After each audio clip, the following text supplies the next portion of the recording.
Hello, everyone. My name is Rebecca Bickham, editor of NACE International's Materials Performance magazine.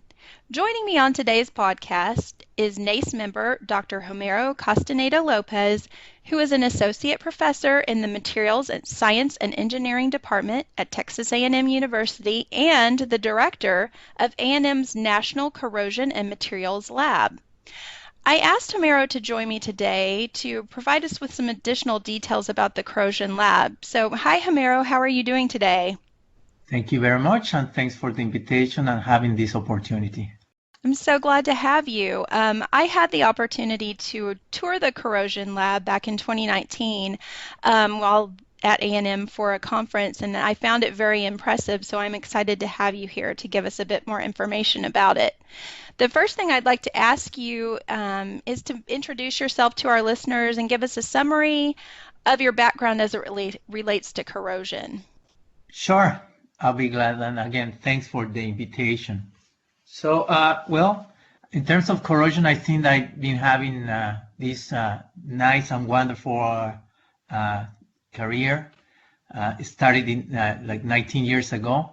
So I did my PhD in Material Science and Engineering from Penn State University in a very top-notch group led by Professors McDonald. So from there I went to industry.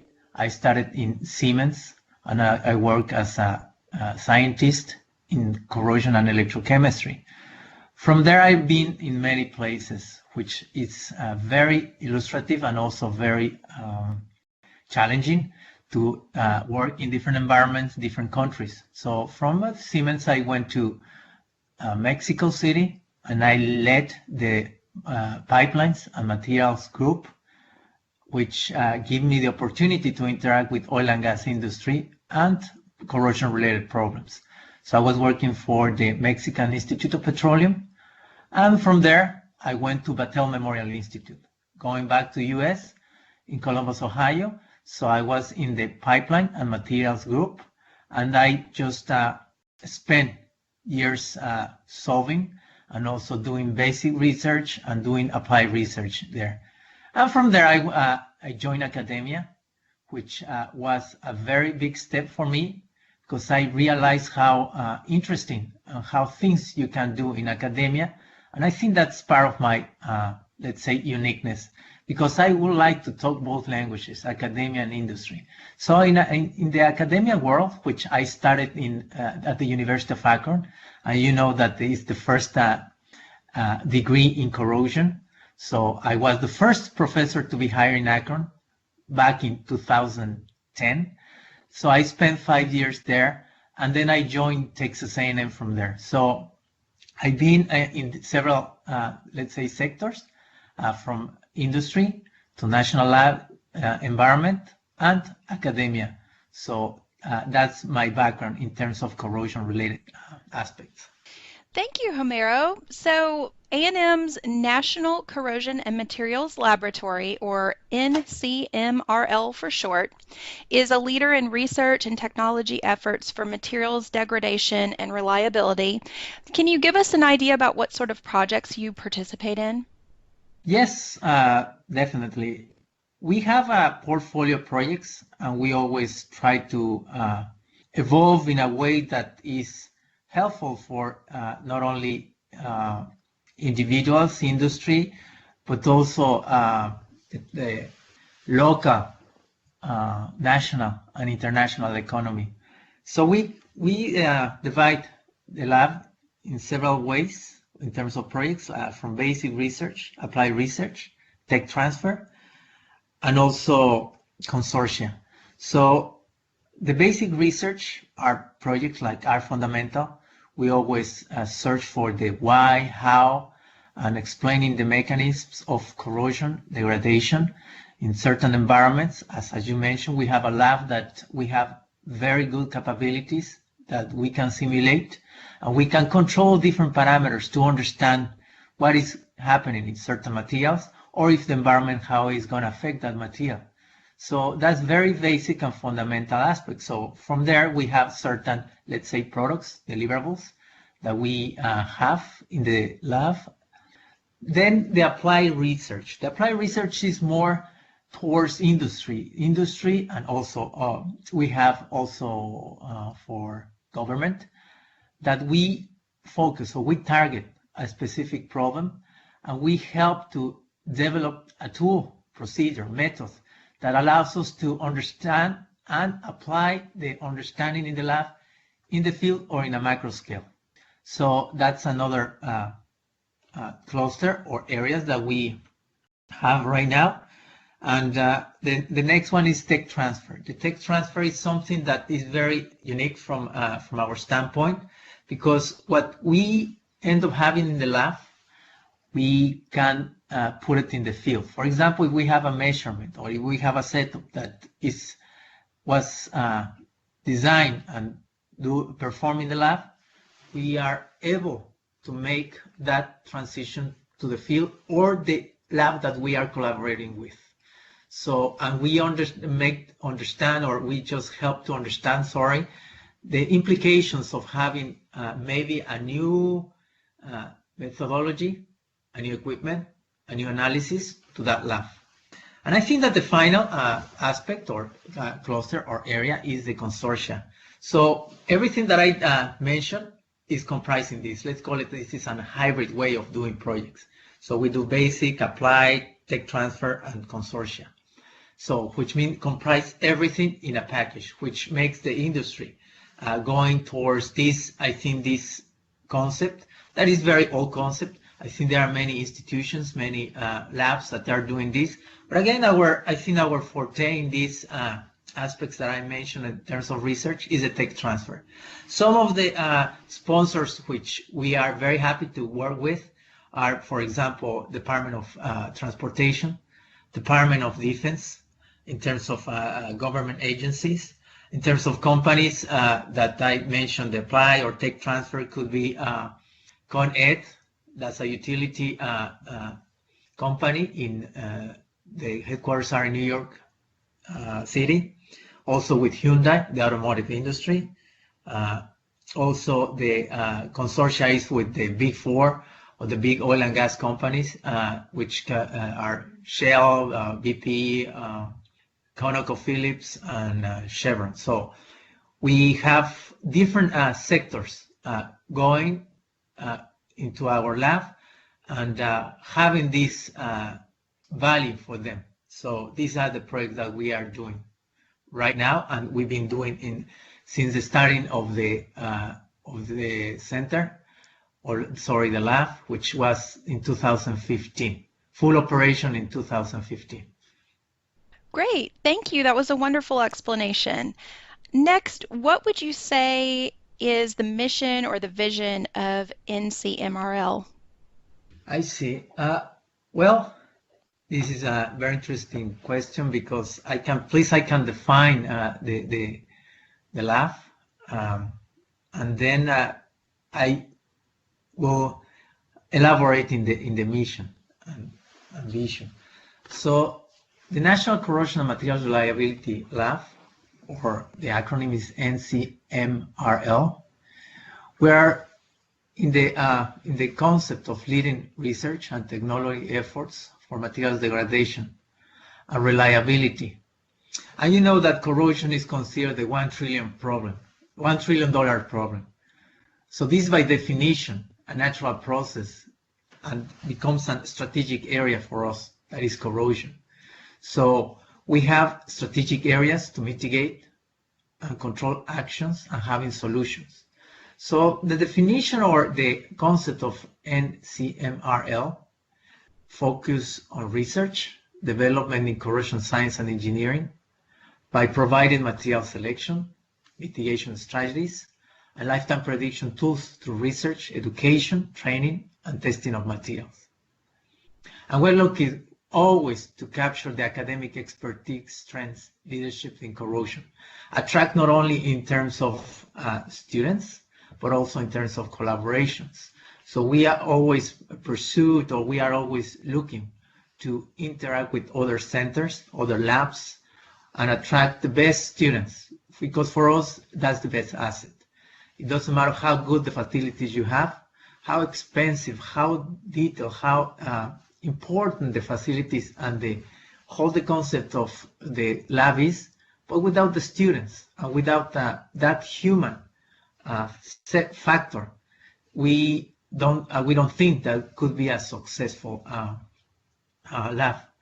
So in short, I think that the definition of the NCMRL is to be or to become a world-class corrosion education and research, bridging the gap between fundamental research and technology, and giving unique solutions and high value to the energy and different sectors in industry.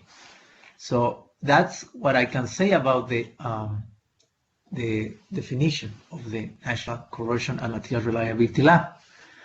For now, our mission, the mission is be an international recognized center of excellence in corrosion science and materials reliability. Also foster innovation, collaborative research, education, and training in corrosion science and materials reliability. They develop the next generation of leaders in corrosion science and technology, provide industries and government agencies with answers to their corrosion needs that optimize asset life, production efficiency, and the most, if not the most critical thing, that is worker safety. Because corrosion is about all the aspects that I mentioned, but safety is one concern that we are always targeting in our projects, in our mentality, in our vision. Also provide a forum, of course, for the dissemination of state-of-the-art knowledge in corrosion and corrosion mitigation to individuals, industries, agencies, government entities in not only the local area like our city, but also Texas, like our state, US, our country, and abroad, which is the international community.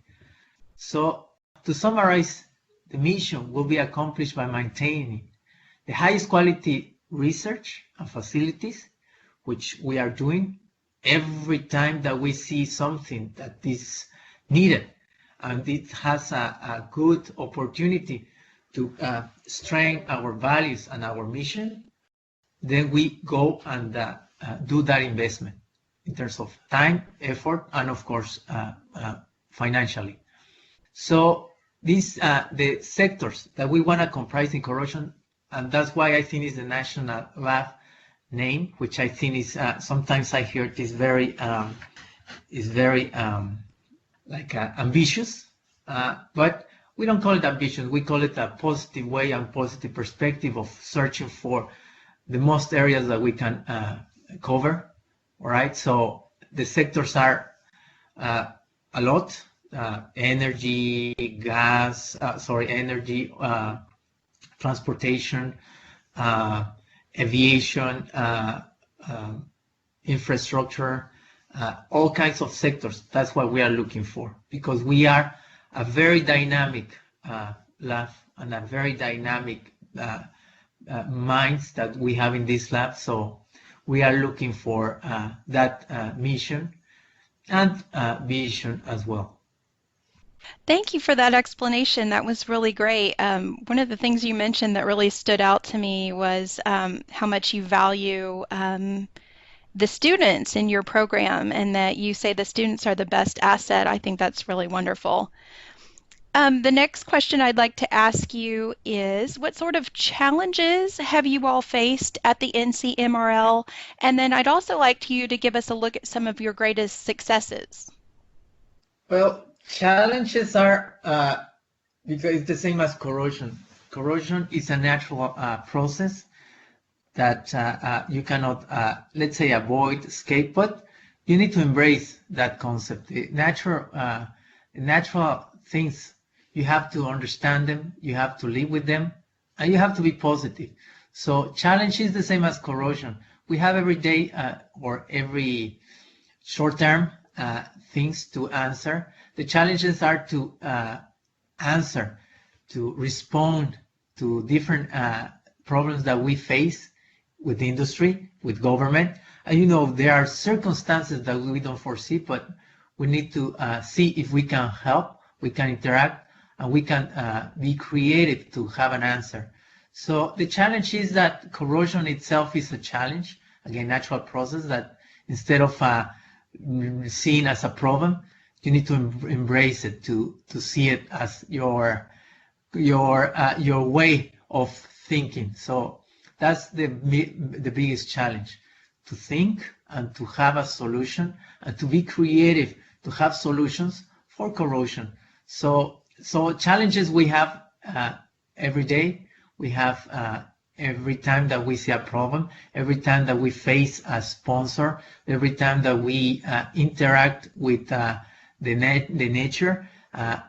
So that's the challenges. So everything is a challenge, but every challenge for us, we embrace it, and I think that's the mentality that we would like to put in our students, in our human assets. So successful stories are many. So I remember one of the companies, we just sent a proposal, and then the proposal was selected, and it was a problem that has been for, let's say, 10 years or more at that time. So we end up having a solution, but that solution was in two ways. So one way that I remember that I create, or I had, and the other solution was as a student. So we have two solutions, one from me, one from the student. So individually, that's what we did, but as a team, we collect both ideas or concepts in one.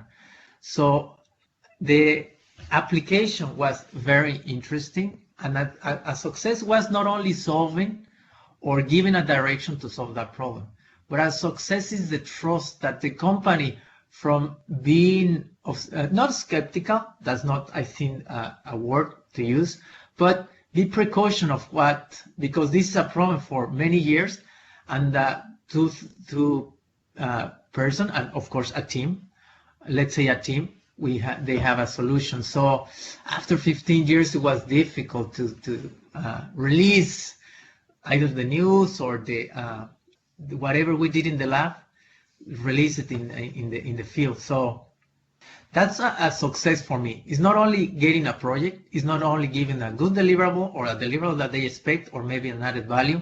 It's the trust, the real trust that you have in several applications or in several points, from basic research, from applied research, and from the tech transfer point of view. So I think that this success was not only, of course, technical, but also, I'll say, in terms of human relationships, because that story that I mentioned, or that successful story, is that student, which I remember that at the beginning he didn't have any advisor. He was looking for an advisor, and he ended up having an advisor that would like to not only do in basic research, but applied research, and having a real problem. So he joined the national lab, the corrosion lab, and then we developed this concept. And as mentioned, he followed what we proposed at the beginning, but he had his own idea. So we end up having the two ideas implemented in the field. Of course, his idea was more cost-effective, more technical, robust.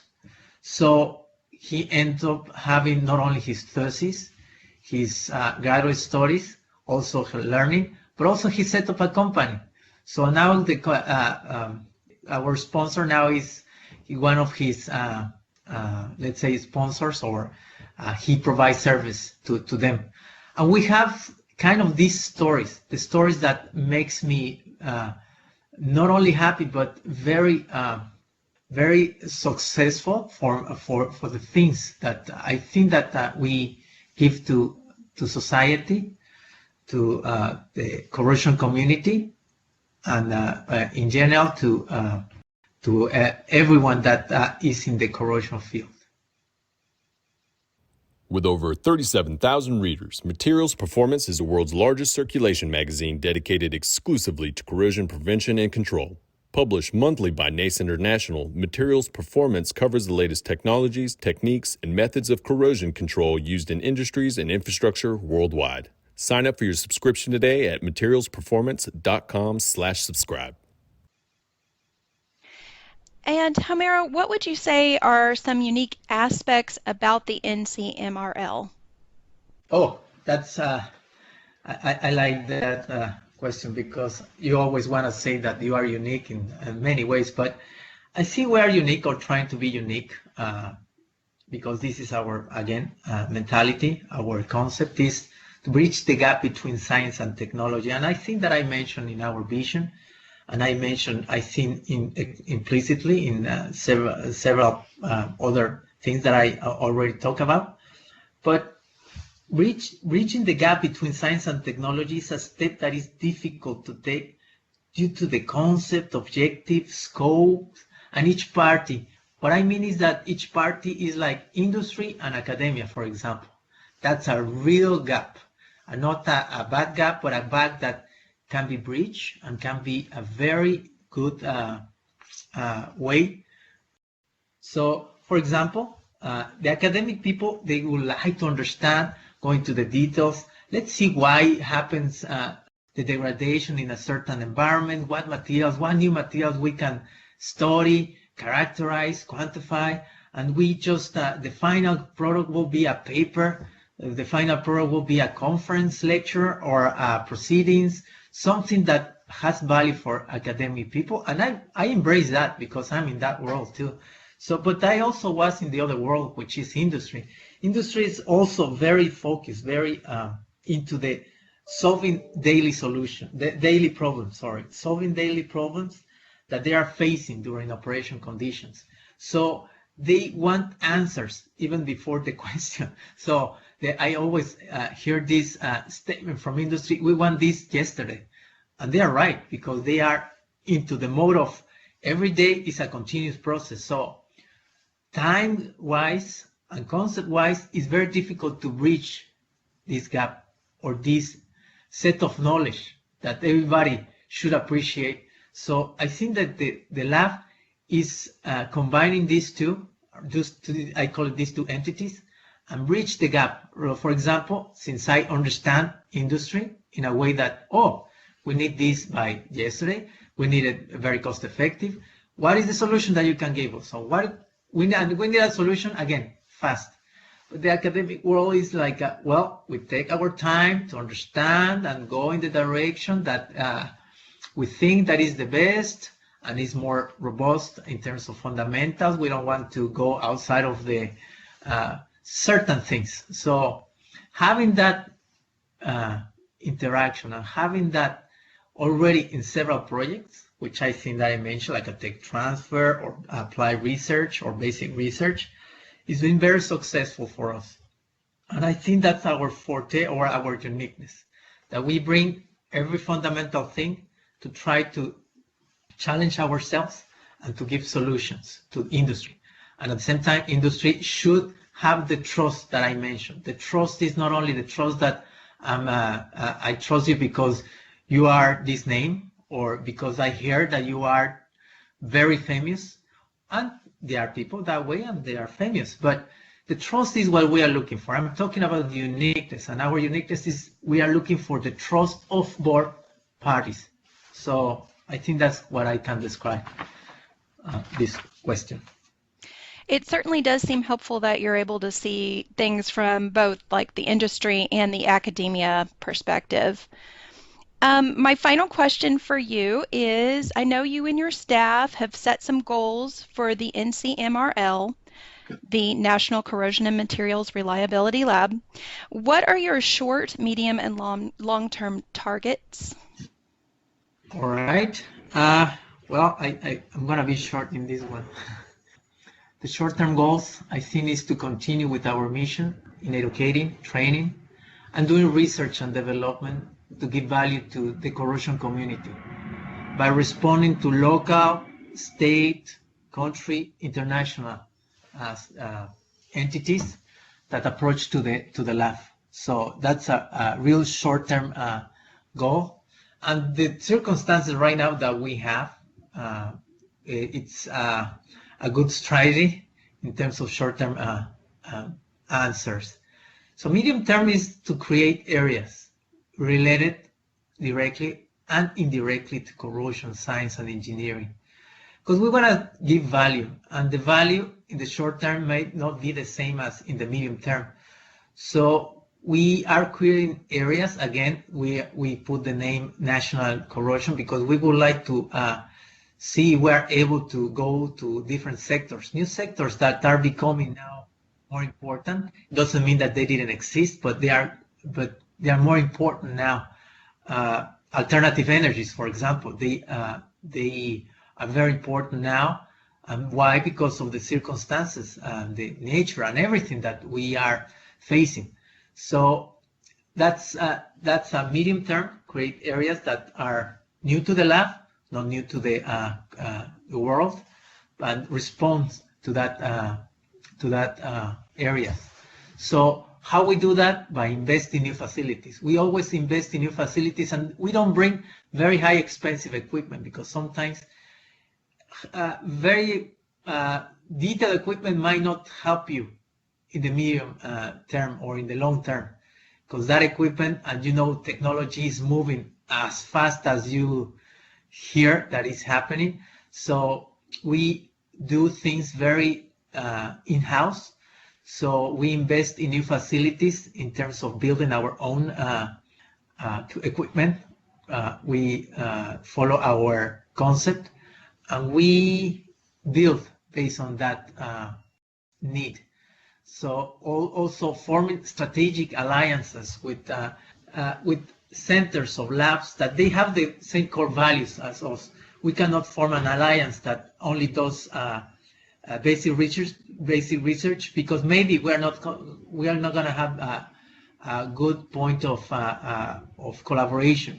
But we are open, of course, to see if we can have that alliance with other institutions. But that's something critical for the medium-term goal.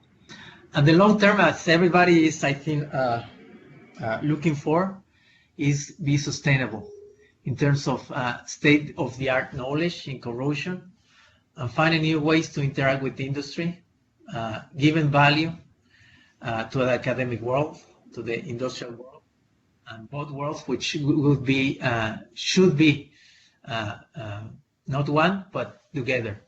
So again, be sustainable and have the highest level in terms of all the core values and the vision that I already described. Well, Homero, thank you so much for joining me. I learned a lot from our discussion, and I'm sure our listeners did as well. All right. Thank you very much, and I hope that you can visit us if you have any questions, concerns, comments about corrosion. We would love to have new interactions, new collaborations, new perspectives. So, and we know that we live in the world that communication is the main thing in the new generations. So we have our webpage, and the webpage is, I think, is simple to say, difficult to find. Why? Because if you Google, well, everything is Google. Sorry to use Google. I'm not trying to commercialize Google, but I use Google. But if you go to Google and put these keywords, which is the CIR, which is our affiliation. CIR stands for Center of Infrastructure Renewal, CIR. Also put the word RELIS. RELIS is a new campus that A&M is creating, a state-of-the-art campus for engineering and industry and government entities. So RELIS, R-E-L-L-I-S. And the last word will be corrosion. So we are located in CIR building, RELIS campus, and we are the corrosion lab. If you Google that, then you find that our webpage. And of course, my email, it's hcastaneda@tamu.edu. And of course, if you Google my name, so all over the place, the email. Thank you very much for the opportunity again, and thank very much for the listeners. And we are very open to continue to do corrosion in every single way. Thank you. Thank you, and thank you for sharing your contact information and your website. I know you mentioned that there are videos up on the website and a 3D tour, so I encourage our listeners to check it out. It sounds like it's a wealth of information. Yeah, thanks for mentioning that. But because of the circumstances I mentioned before, the short-term challenge was to show our new sponsors or people who are interested in corrosion. We need to be creative, so we created 3D tour. So you can go into the web page, and then you see the tour. And then if you go and step in one of the labs, then it has the 3D view and a little explanation of what the labs are for, and the uniqueness, again, of the facilities that we have. Great. Thank you, Dr. Homero Castaneda Lopez, for taking the time to join us today. Again, my name is Rebecca Bickham, editor of Materials Performance Magazine. Thank you so much for listening.